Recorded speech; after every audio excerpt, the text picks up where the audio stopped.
Welcome everyone to our YouTube channel. Naway everything is well. A blessed Sunday everyone. Maraming salamat sa mga nagantabay, sa mga patuloy na nanonood at patuloy na tumatangkilik sa ating programa dito sa YouTube channel. Itatampok natin ngayong gabing ito yung mga ginather natin na mga katanungan sa YouTube channel natin. On the topic, content na yun is maglagay nito sa pinto para matupad ang mga kahilingan sa 2025. So marami tayong mga katanungan ang ating nabasa. Kaya sabi ko, I'm going to create a live to clarify at ma-entertain ko po yung mga katanungan po ninyong lahat. Napag-usapan natin sa isang vlog natin tungkol sa siyam na ampaw na lalagyan natin ng mga wishes, ng mga ima-manifest natin para sa 2025. And at the same time, binigay ko yung detalyadong instructions kung paano nyo ito ihahanda, kasama na yung mga gagamiting mga materyales, at ito'y ididikit sa pintuan, sa likod ng pintuan sa main door natin. May mga kababayan tayong nagpaabot ng kanilang katanungan. In fact, may nalista ako dito na 31 questions. Yun nga lang, hindi ko pa to na trim down kung may mga katanungan ba dito na repeat question. Or question similar to the prior statement ng ibang tao. Okay? So, sasagutin natin ngayong gabi. At ang mga katanungang ito ay nagmula sa comment section, sa vlog mismo natin na maglagay nito sa pinto para matupad ang kahilingan 2025. Sana po yung may mga katanungan, sana po yung may mga clarification ay nanonood kayo ngayon. Unang katanungan, kahit klarong-klaro na yung explanation ko, unang katanungan, sa siyam na ampaw po, pare-pareho ba ang wish na ilalagay? O kada ampaw, iba-iba ang wish. God bless. Binigay ko yung klaro na instruction. Sabi ko, di ba, maglalagay tayo sa bawat ampaw ng siyam na papel. Dahil siyam na ampaw, it would be 81 pieces of papel na susulatan natin ng wish. At yung 81 na papel na yon, uulitin ko, dapat pare-pareho ang isusulat po natin. Uulitin ko. Sa isang ampaw, maglalagay tayo ng siyam na papel. Yung kinat out natin na papel na kakasya sa pulang sobre or ampaw. Gets nyo po ba? Siyam ang ilalagay sa isang ampaw. At dahil meron tayong siyam rin na ampaw, nalalagyan ng tig-siyam na papel. Ibig sabihin, kakailanganin natin ng 81 peraso ng maliliit na papel na susulatan ng kahilingan ng ima-manifest natin. Gets niyo po ba? So, uulitin ko, dapat pare-pareho ang wish or ima-manifest natin sa bawat isang papel. Move on tayo sa pangalawang katanungan. Pangalawang katanungan, hello Sir Franz, good morning or afternoon sa Pinas. May tanong lang po kung paano kung walang sobreng angpaw, pwede bang sobreng pula, yung normal? Thank you sa sagot. Merry Christmas to all. And thank you rin sa mga kababayan natin na nagpapaabot ng kanilang mga katanungan na nasa ibayong dagat. Binabasa ko po, pinipilit ko pong basahin lahat ng comment ninyo. Kung alam nyo lang, yun nga lang hindi na ako nakakapag-reply isa-isa sa inyo. It would be unfair na mababasa at makikita ninyo na may sinagot ako tapos yung ibang katanungan hindi ko nasasagutin. So I'd rather not to answer na lang doon sa comment section. Bagkos, ang ginawa ko po is to address your question in a way na masasagot ko kayong lahat sa pamamagitan ng pagla-live ko po. Okay? So, sa katanungan po na kung wala pong ampaw sa bansa nila, yung red envelope na pinakita ko.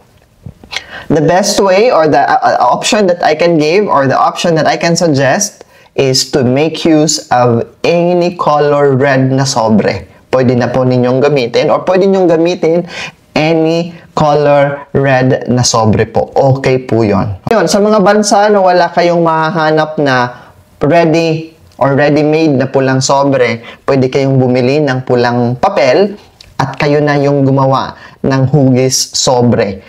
And pangatlong katanungan, Sir, pwede po bang print out ang mga kahilingan? Instead of writing the wish, this is the way I understand the question. Instead of writing the wishes, nagtanong siya kung pwede bang naka-encode at ipiprint out na lang sa lahat po. Okay? Sa lahat na ilalagay sa angpaw. I would say, mas mabuti. Paano natin maipaparating sa universe kung hindi natin gagamitin ng konting sakripisyo, kung hindi tayo mag-e-effort, kung hindi tayo mag-i-invest ng time. Kaya the best answer I can give, handwriting or yung sulat kamay will always be the most and the best pag nagsusulat tayo ng ima-manifest or i-wish natin para sa bagong taon na darating. Uulitin ko, maganda sana para mas mapadali kasi we are already on the technology age. Pero sa gagawin natin ito, na humihingi tayo ng pabor sa kalangitan and the universe, a wish that we wanted na mangyari, kailangan natin mag-invest ng effort. Effort naman tayo ng konti. And the way we can show it to the universe and to the world and to the gods is to do our own handwriting. Sabi nga ni Mami Barbara Sylvia Manalo, tama, basta may sacrifice na kasama, may mas magandang kapalit sa ating buhay. Tumpak! And very well said. Sabi rin, may second demotion din po si Mami Lucia Dato. Sabi ni Mami Lucia, yes po, mas effective po kung handwriting. Pang-apat na katanungan, good morning po Sir Franz, pwede po bang ilagay ko yan sa likod ng pinto ng bedroom naming mag-asawa? Okay, this is a good question because isa sa hinighlight natin, isa sa sinabi ko is main door. Ito'y ilalagay sa loob na bahagi ng main door. Ito'y ipapadikit sa loob na bahagi ng main door. Kasi may binabisita akong tahanan, surprisingly nanonood pala sa akin at hindi niya alam, ako yung nakikita na sa YouTube. Kasi sabi niya, ba't parang iba ka sa, kasi in person hindi kasi ako matangkad. Hindi ako ganun ka malaking tao. So, sa TV, sa screen ninyo ngayon, sa mga laptop at sa computer ninyo, para akong malaking tao. Kaya nagtaka siya nung kaharap na niya ako. And pagpunta ko sa bahay nila, because gumawa ako ng cleansing. It's a good friend, okay? A really, really good friend. Doon ko nakita na sa main door, bago ko buksan, doon naka-display, doon ang bumungad sa akin is yung 9 na envelope na nakadikit. Sabi ko, hindi ito dapat sa labas. Dapat ito sa loob ng inyong tahanan, sa loob na bahagi ng pintuan. Ibig sabihin ay tinatanggap nyo na ng tahanan itong mga wish. Pinaghandaan nyo na at ready na kayong tanggapin ang mga wish na yon. Kaya nasa loob siya ng tahanan sa may loob na bahagi ng main door. Sa mga kababayan natin, sa mga mahal kong YouTube family, kung kayo po ay nasa abroad, kung kayo ay nangungupahan, kung kayo ay nakatira sa bahay ng amo ninyo at hindi nyo yan sariling bahay, kung nakikita lang kayo sa mga kapamilya ninyo, the best way that you can do para gawin ito is yes, you can actually do it on the door of your bedroom. Siguraduhin lang po na bago nyo dikitan ng mga wish or mga minamanifest nyo for 2025, tanggalin yung mga nakasabit dyan na mga damit o mga bag. Kasi parang tradisyon nating mga Pinoy, yung likod ng pintuan ng bedroom natin, no? Sa lintulugan, if this is, pagbukas mo, ito yung pintuan, sa labas, pagbukas mo, ito may mga may mga sabitan. Sinasabit dito yung mga may plano ka pang isuot na damit, yung nagdududa kang pupunta na ba ito sa laundry basket, hindi pa, yung bukas isusuot mo, yung mga bag nakasabit dyan. So in as much as possible, clear the inner portion of your door sa bedroom ninyo bago nyo ito dikitan. Uulitin ko, sa mga kababayan natin na nasa abroad, na nakikitira lang or pinatira sa kanilang mga amo, or sa mga kababayan natin na nakikipag-share ng flat, dormitory, or staff house dyan sa abroad, at wala po kayong kakayahan na gawin ito sa main door ninyo, you can do it po on your bedroom.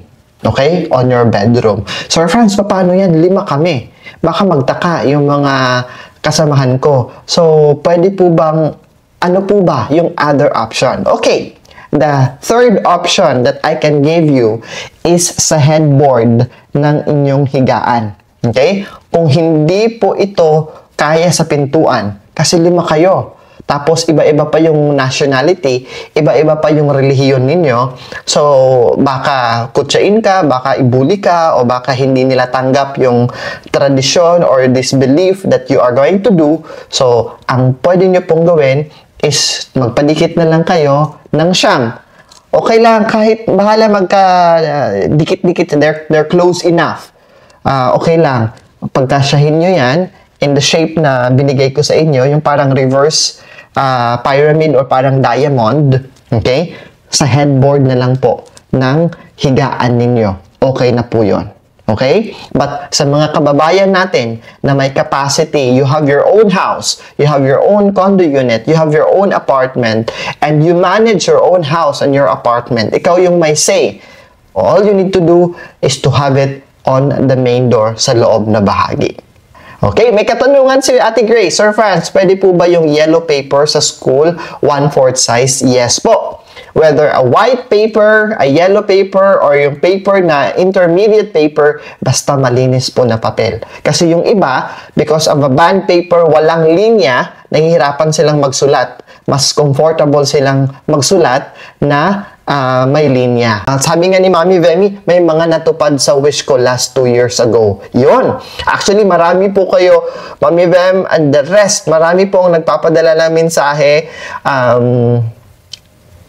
Sorry po ha, hindi ko po muna kayo sinasagot ngayon. Talagang I try to minimize my interaction sa messenger ng Facebook natin kasi nakatuon ako to give videos and content. Hinahabol natin yung oras at panahon. I'll really find time to sit down to that one. For the last year and for the previous months bago pumasok yung busy season natin, ay may mga nabasa ako, yung mga nag-a-ask, Sir Franz, kailan ba yung gabay patungkol sa mga ampaw na nilalagyan ng wish? So they keep on asking that one. So ang ginawa natin ay nabasa natin yung mga mensahe nila at sabi nila, Sir Franz, marami sa mga hiniling ko doon ay natupad. And I wanted to say thank you. Sabi ko, no, hindi kayo kailangan mag-thank you sa akin. Wala kayong utang sa akin. Okay? Because kayo ang gumawa noon. Kayo ang nag-manifest noon. I was just but an instrument to do the proper way, ang tamang gagawin. Okay? Pang-5 katanungan, Sir, yung 9 red packet, yung gumawa lang ba ang pwedeng magsulat or pwede bang ang bawat member ng family magsulat per packet? Ayun, that's a good question. So ngayon, since dapat pare-pareho ang wish, ang ima-manifest natin, kailangan po ay i-consolidate nyo po ang lahat ng miyembro ng pamilya kung ano yung wish nila para maisali nyo po doon.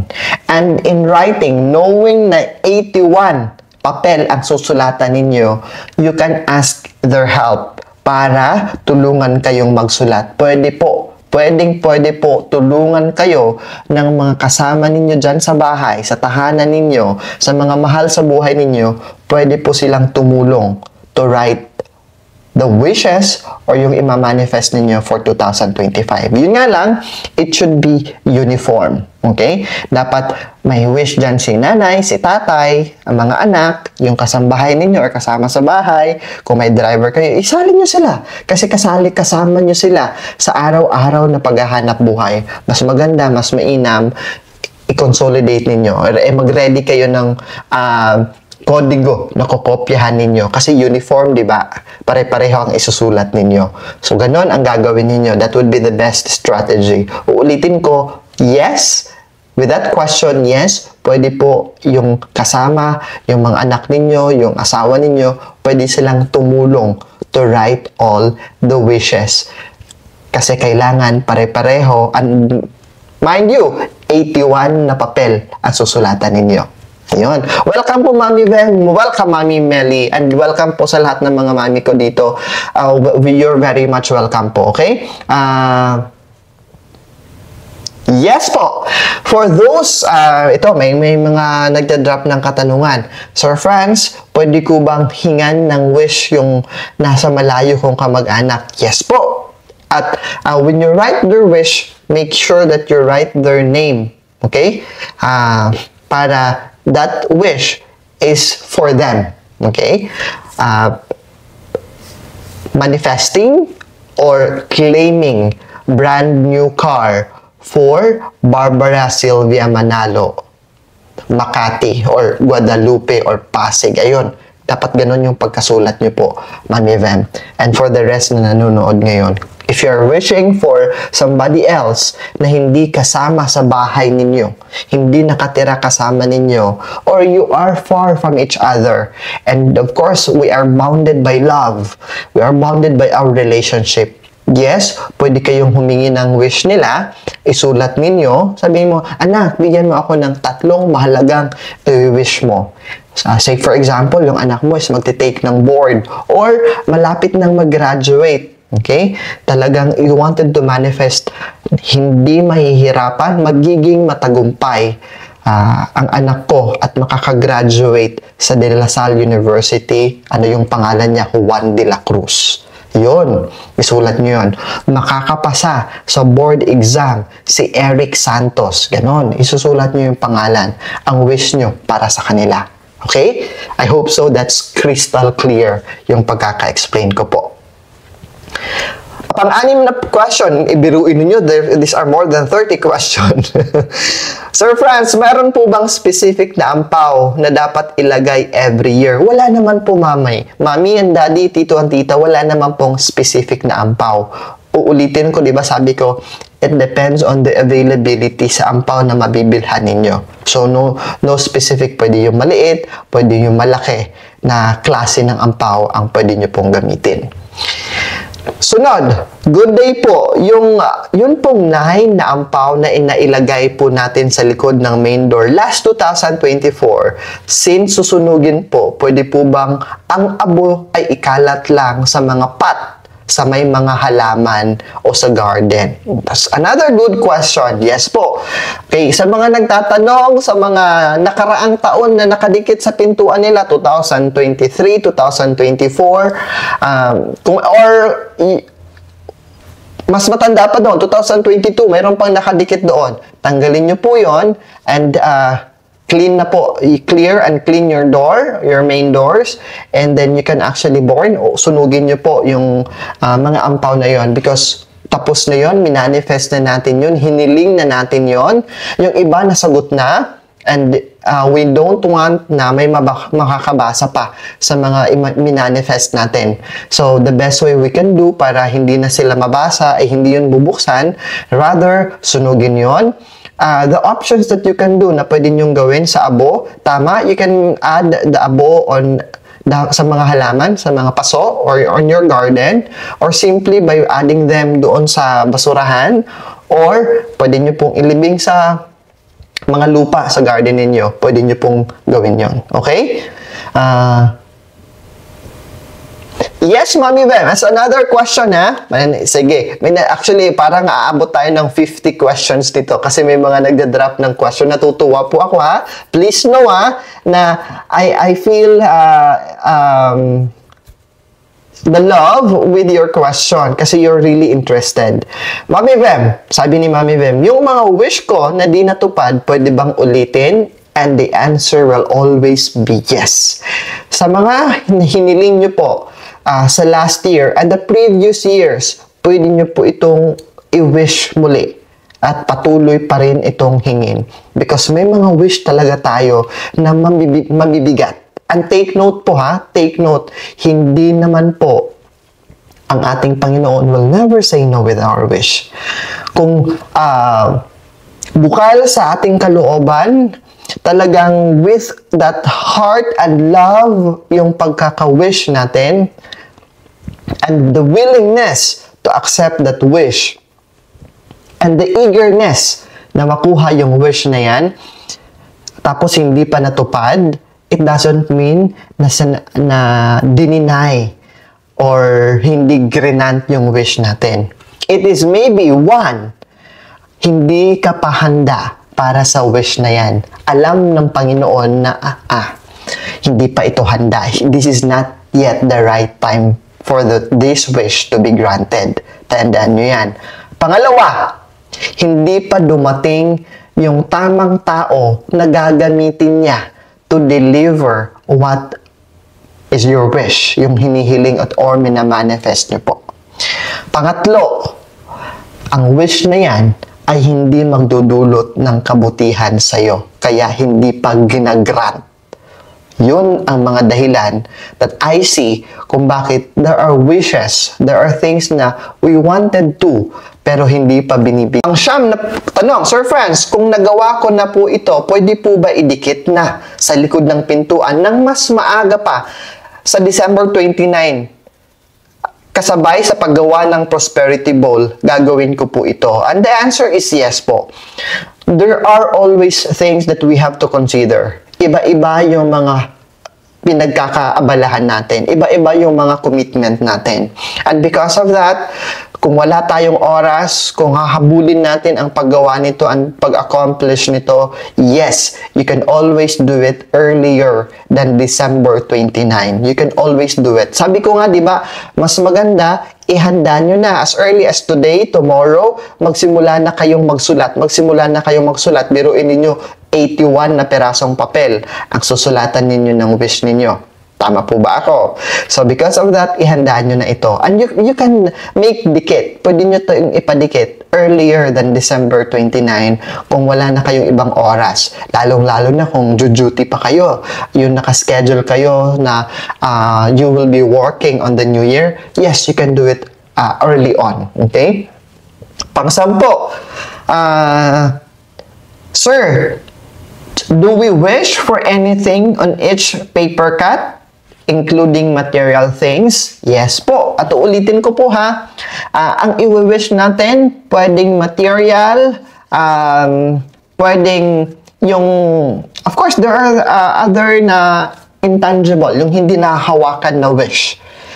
Unang hindi na nahahawakan na wish is yung kaligayahan. Kung mag-wish kayo ng maramdaman at matamasa ng bawat miyembro ng pamilya ko ang tunay na kaligayahan. That's intangible, hindi mo yan mahahawakan. Diba? O pangalawang intangible na wish, alam ko may mag-wish nito. Naway, magkasundo na kaming magkakamag-anak. Yun. So, that's another concern, di ba? Pwedeng matupad yan anytime soon, pero hindi nyo yan mahahawakan. So, these are intangible. Yes, you can wish both material and intangible. Pwede nyo pong i-wish ang mga bagay na mahahawakan at hindi mahahawakan. Okay? Like the happiness, pagkakasundo, walang sakit. Ang pamilya, di ba? Malusog na pamilya, that's intangible. Hindi mo yan mahahawakan. Mararamdaman mo lang yan. Okay? You can actually mix and match yung wish. Okay? Both from material things to non-material things, pwede nyong paghaluin dyan sa mga kahilingan na popormahin nyo po. Sa katanungan ni Mami Vem, I think may kapareha po kayo na katanungan dito, Mami Vem. Actually, mababasa natin later on, but sasagutin ko na po ito. Kung pwede bang i-print or i-photocopy. Sir Franz, nagsulat ako. Yung first paper, out of the 81 paper, yung first paper, sinulat ko handwritten. Pwede ko po ba itong i-photocopy, i-cut out na lang at ilagay sa mga envelope? Ang kasagutan ko po ay hindi. Kasi mas mainam, mas maganda kung ang lahat ng mga papel na susulatan or ang lahat ng mga ampaw na lalagyan natin ng wish, lahat ay handwritten, sulat kamay po. Okay? You can allot or you can schedule yourself na during your break time. During your break time, kung may trabaho ka or nasa bahay ka lang, your virtual assistant ka or whatever profession that you do, mag-allot ka ng 30 minutes na yung araw na ito, isang set ng wish ang isusulat ko. Ibig sabihin, 9 na papel ang susulatan ko. Bukas naman, sunod na next day naman, 'di ba? So you can schedule 9 days. 'Di ba? You can schedule 9 days to write 9 piece of paper per angpaw para makompleto nyo lahat. That's a strategy that you can do. Pero do not do photocopy nor do not do printing of your wishes. Okay? Another tanong, Sir Franz, ito talaga, Mami Bem, sumunod pala yung pang 12 siyang question. But prior to that one, 11th na question, pwede po bang itamtax namin ang wish sa pintuan? Okay? And the answer is, it's up to you po. Okay?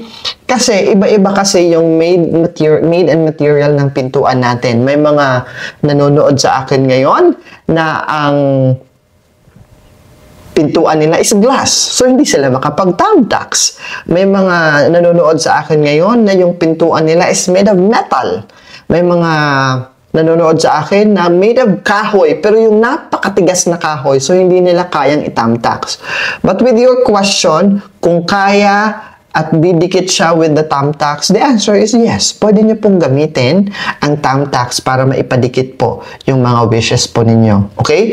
Uulitin ko, I am giving you the answer to that one kasi kayo ang may alam sa kung ano yung pwede nyong gamitin na kakapit yung mga kahilingan ninyo sa pintuan o didikit yung mga kahilingan ninyo sa pintuan. Yan. Same question kay Mami Vem. Number 12. Sir Franz, pwede po ba yung 9 wishes i-xerox or i-print? Saka, pwede po ba sa door ng room ko idikit? Kasi dito ako abroad. Nasa Middle East po ako. Sana mapansin nyo po. And I hope so na I made already a clarification. I think klaro na po, nasagot ko na po ang inyong mga katanungan. Uulitin ko, printing or photocopy is a big no-no. Mas mainam, sulat kamay. At po, para sa mga kababayan natin, whether nasa Pilipinas or nasa ibang bansa, nangangamuhan, nakitira sa kanilang amo, nakikishare ng boarding house or boarding room, ibig sabihin hindi sa sarili nilang tahanan, you can actually make dikit of your wishes on the inner door portion ng bedroom ninyo. Sa pintuan ng kwarto ninyo, okay na po. Ngayon, kung maraming kayong nag-share kayo, bed spacer ka lang, nangungupahan ka lang, bed spacer ka lang, o di naman kaya, bahay ng kamag-anak mo, pero marami kayo dyan sa loob. And you don't want them to keep on asking question.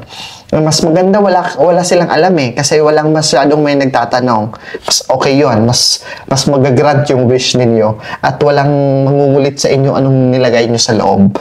So, what you can do, another option, diniscuss ko na kanina, you can ipadikit nyo na lang po. Ipadikit nyo na lang sa headboard. Yung sa uluhan ng paghiga ninyo, yung wall dyan sa headboard ninyo. That's the best option that you can do. Number 13 question, Sir Franz, okay lang po ba kulay gold na ampaw? The answer is yes. Red or gold or yellow colored ampaw, okay po. Kasi nakakita na po ako ng kulay gold, but actually it's not all gold. May mga red siyang design. May iba-iba yung design kasi yung ampaw. And with this, actually, yes, pwede naman po. Pwede. Number 14, Sir Franz, I'd like to ask, the main door is glass sliding door. Is it okay to put the red envelopes behind it? Thank you so much for your time reading my inquiry. And the answer is yes. Whether it's a wood or glass, siguro yung concern ni Mami is baka kasi yung hindi tinted, hindi yung dark glass na door, baka transparent masyado at makikita yung back portion ng ampaw. That's fine. Okay lang po yan. Nothing to worry po.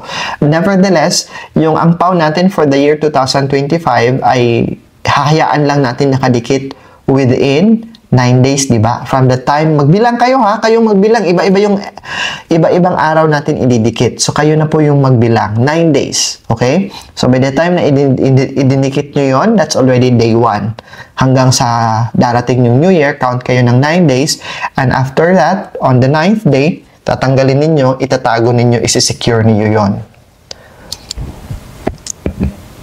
Another katanungan, Sir Franz, paano kung magpalit ng pintuan pagkatapos ng taon? Okay lang ba? Hindi ba apektado? This is a good question, ha? Ang tatalino ng mga ng mga subscribers ko. Ang tatalino ng mga YouTube family ko. Yan. There's nothing to worry po. Okay? Di ba, sabi ko, magtatagal lang po ng 9 days ang angpaw na may mga kahilingan, na may mga wish. So, kung magpapalit man kayo ng pintuan, you have nothing to worry about po. Wala kayong dapat ipag-alala. It will never affect or it does not have an impact to making your wish granted or not. Okay lang po kayo magpalit ng pintuan. Anytime. Hindi po maapektuhan yung mga wish nyo po. Okay? Number 16. Sir Franz, need po ba lagyan ng name?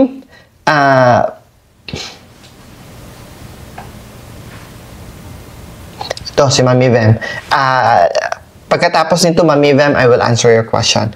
Sir Franz, need po ba lagyan ng name, age, at address po yung papel? For this year po, hindi natin lalagyan ng name, age, at address yung mga susulatan natin ng wish. Unlike last year, ha? Because we are wishing on a period 9 stage. Okay? Nasa period 9 tayo.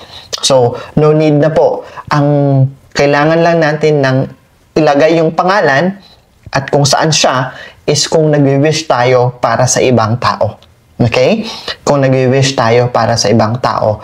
Why? Because gusto natin na dumating sa kanya yung kahilingan na inilaan natin para sa kanya. Nevertheless, yung kahilingan na para sa atin ay kinip naman natin. Di ba tayo yung magtatago ng mga red angpaw after 9 days? So, nasa sa atin yun. So, sa atin darating yung mga kahilingan. Tanong ni Mami Vem, may specific date ba na kailangan tanggalin yung mga wishes sa angpaw last year? The answer is, there is no specific date, Mami Vem. You can do it on the last week of December. Okay? The last week of December will be the best time na pwede nyong tanggalin at sunugin yon. Hi, Sir Idol, number 17. Ay, naku, bakit naging idol ako? Do not idolize me, please. Never idolize me, okay? I am not an idol, okay? Sir would be fine. Franz would be fine. Basta wag lang tatawaging idol. Okay? Pwede ba yung idinikit sa pintuan ng main door ng apartment na tinirahan ko ngayon? At sa January 20, paalis na kami. Lilipat kami sa kabilang unit. Kasi nag-rent lang kami ng room ngayon sa present apartment. Waiting po for your reply. Thank you so much. Alright! For that question, okay lang. Okay lang na magpadikit kayo kung saan kayo magse-celebrate ng New Year. Anyway, dadalhin nyo naman yan as you move to another residence, to another shelter, to another abode, to another room or unit or apartment. So, huwag kayong mag-alala. For as long na within the 9 days, dyan kayo nakatira sa bahay na yan, don't worry, indikit nyo yan dyan. Kahit alam nyo na in the next few weeks after the New Year, ay lilipat kayo. Walang problema yon. Okay? Walang problema. Next question, number 18. Sir, sa bawat ampaw po ba ilang wish ang ilalagay?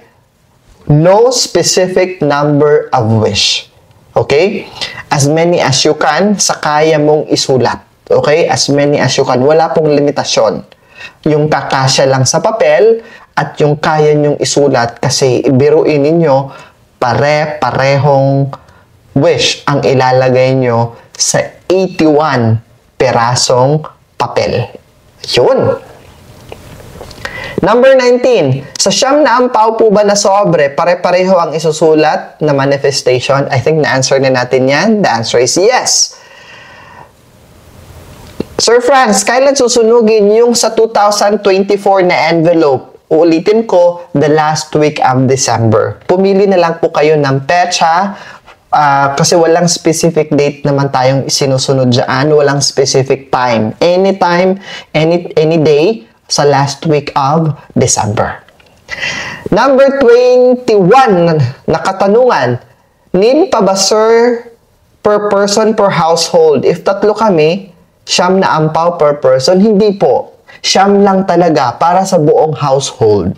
Okay? Clarification, siyam na ampaw para sa buong household. Kasi isa lang naman yung main door ninyo, di ba? Isa lang ang main door natin sa ating tahanan. So, isang set lang na siyam na sobre. So, that's why, sinabi ko sa inyo kanina, i-consolidate nyo yung wish ng lahat ng miyembro ng pamilya. Anyway, pwede naman silang tumulong na magsulat ng mga wishes na yon. When you say i-consolidate, gather their wish para walang redundancy. Okay? Para walang mga redundancy. You can have a general wish for everyone and then individual wish na para sa bawat miyembro ng pamilya. Yun. Tapos, isusulat nyo yun paulit-ulit sa 81 na papel. Another question. Question number 22. Sir Franz, yung kinabit po last December 31, 2023, nakakabit pa rin po ba ngayon? Pwede ko na po bang tanggalin? Sa last week po ng December, pwede nyo po yung tanggalin, mga mami, mga daddy, mga tito, mga tita, mga ate, mga kuya. My YouTube family, pwede nyo pong tanggalin yung sa nakaraang taon on the last week of December. Tapos, pwede nyo na silang sunugin. Question number 23. Sir Franz, kailangan po ba na uniform ang sobre? Kasi nagkulang po ang sobre ko. At Sir Franz, pwede po ba sa pinto ng kwarto ko tulad ko? OFW po ako, hindi po ako pwede maglagay ng mga pampaswerte ng ganyan kasi iba po ang tradisyon nila dito at hindi po ako papayagan na magdikit ng ganyan sa pinto nila. Kaya kinukonsider ko po na ang pinto sa kwarto ko ay ang main door ko po. Tama! Yes, you can actually. And now na nakikitira ka lang, their main door is not your main door. That's the main door of your master. Ang tama, your main door is your own private room. That's your main door, okay? So, dyan ka maglalagay. Tama po, mami. At for those na, say for example, ito lang yung available, okay lang na yung may isa na hindi pareho. Basta yung, those are color red with a combination of gold na ampaw. Okay na po yun, okay? Si Toby Popo, sabi niya, Sir Franz, pwede po ba write ko names ng mga children and partners nila sa 81 na papers para sa kanila? Yes po! Diba sabi ko kanina, kung ang kahilingan nyo po ay para sa ibang tao, you need to write the wish, diretso yung para kanino at saan siya. Okay? Para sa kanila kasi yung wish na yun. And you want to address to the universe na ipadala mo itong kahilingan na ito, brand new car for Anthony Cruz, Pasig City. Ganon. Ganon po. Matagumpay na pharmacy business para sa anak kong si Annalyn Cruz na nasa Samar. Ayun. Pwede pong ganun po ang pagkakasulat po ninyo. Question number 24. Kung hindi naman po masira yung double-sided tape, na ginamit sa ampaw last year, pwede po bang iyon na rin ang gamitin pandikit sa mga ampaw na inilagay sa main door para sa bagong taon? And the answer is yes, pwede naman po. For as long as siguraduhin nyo ha, kasi yung iba, kasi sa tagal na nakadikit yan, pag touch nyo po, is parang didikit pa sila. Pero pag magpadikit na kayo ng bagong ampaw, in just a matter of few hours, makikita nyo, magkakandalaglagan ang mga, isa-isa ang mga yan. So, pwede nyo back-upan ng bagong double-sided tape. Pwede nyo pong back-upan ng double-sided tape. Let the old double-sided tape stay and magdagdag kayo ng backup to make sure na hindi sila mahuhulog. Okay? At do not make yourself pahirapan or do not make it as a struggle kasi, di ba, for the ampaw natin this year, tatanggalin natin yan after 9 days. So, wag masyadong parang ida-duct tape or ipapako nyo dyan siya kasi tatanggalin naman natin yan after 9 days. Another question. Question number 25.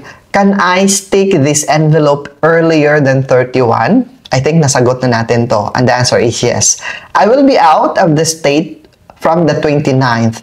So, can I put them on the door on the 29th? And yes, okay?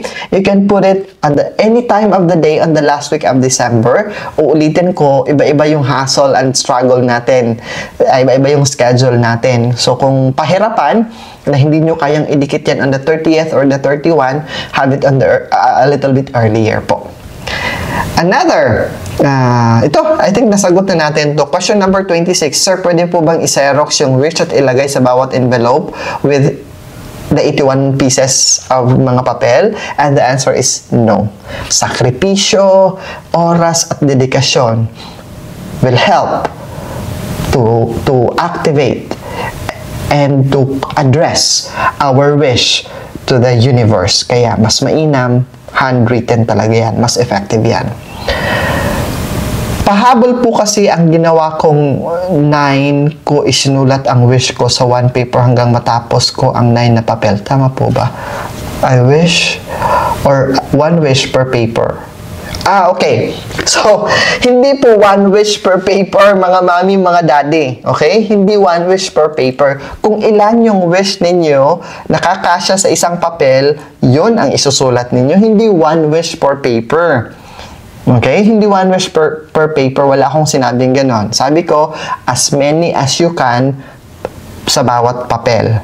At biruin ninyo, you need to think and to be smart na 81 na papel ang susulatan ninyo. So, kung back-to-back yung unang papel, gumawa kayo ng 20 wishes, kaya nyo bang isulat yon, yung 20 wishes na yon sa 81 na papel?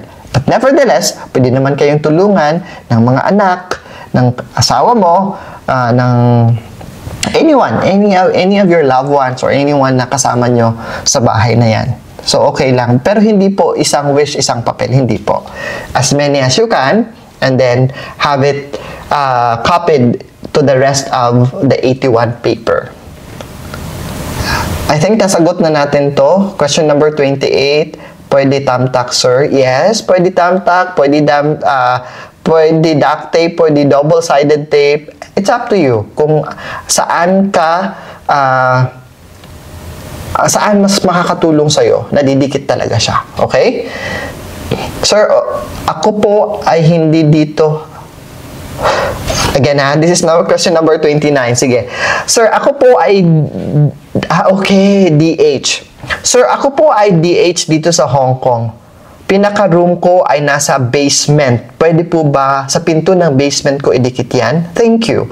Yes po. Sa mga bagong bayani natin ng ating henerasyon, sa lahat ng mga domestic helpers, sa lahat ng mga nasa abroad, sa lahat ng mga nagpupunyagi nating kababayan at nagsusumikap dyan sa abroad, kumusta po kayo? Merry Christmas in advance? Yes po, pwede po. Sabi ko kanina, it's the same question siguro na may sarili silang kwarto, pwede bang sa kanilang kwarto? Sa kanya is nasa basement siya. Yung room niya is nasa basement. So, hindi niya pwedeng gamitin yung main door nila kasi iba yung belief, iba yung paniniwala ng kanyang mga amo sa Hong Kong. So, pwede niyang gawin on the main door doon sa kanyang basement room. Yes na yes na yes po yun. Okay? Number 30, pwede ba sa ilalim ng bed, Sir Franz? No po. Okay? Sa ibang, may mga tao dito, sabi ko sa headboard, but not ang ilalim ng unan or sa ilalim ng bed. Hindi po. Okay? So, magiging ang komportable ang tulog ninyo. It will create mga panaginip na hindi nyo aasahan na papasok. Kaya wag nyong ilalagay yan sa ilalim ng unan ninyo, yung mga wishes na yan. Magiging struggle na magagrant yung mga wish na yan. But rather, pwede nyo, the most is padikit sa headboard. Basta hindi siya yung mahihigaan or hindi siya nasa ilalim ng katawan mo o matutulog. Kaya, it's a big no-no na ilalagay siya sa ilalim ng bed. Kaya sa pintuan siya, o di naman kaya, kung bawal sa pintuan, sa headboard ng higaan ninyo. Yun. Question number 31. Ito yung pinakahuli sa listahan ko. Pero kung may pahabol pa kayo, of course, tatanggapin ko yan. Sir Franz, pwede po ba yung 9 wishes i-xerox? I think it's the same. Or i-print. Saka pwede po ba sa door ng room ko idikit? Kasi dito ako sa abroad, Middle East po. Sana mapansin nyo po. Alright. With that question, hindi po pwedeng i-photocopy, nor hindi rin pwedeng i-print yung mga wish ninyo. Have it handwritten. Paulit-ulit ko po yan sinasabi. Kaya, maglaan ng oras. Siguro, few minutes bago matulog, talagang isa puso nyo yung sinusulat nyo yung wish ninyo. Maganda yan. Mas mararamdaman mo yung wish ninyo, mas may connection ka sa sinusulat mo, and of course, mas pakikinggan tayo ng buong may kapal, and the universe and the cosmic will listen to us loud and clear sa mga hinihiling natin. Kaya mas mainam, isusulat natin.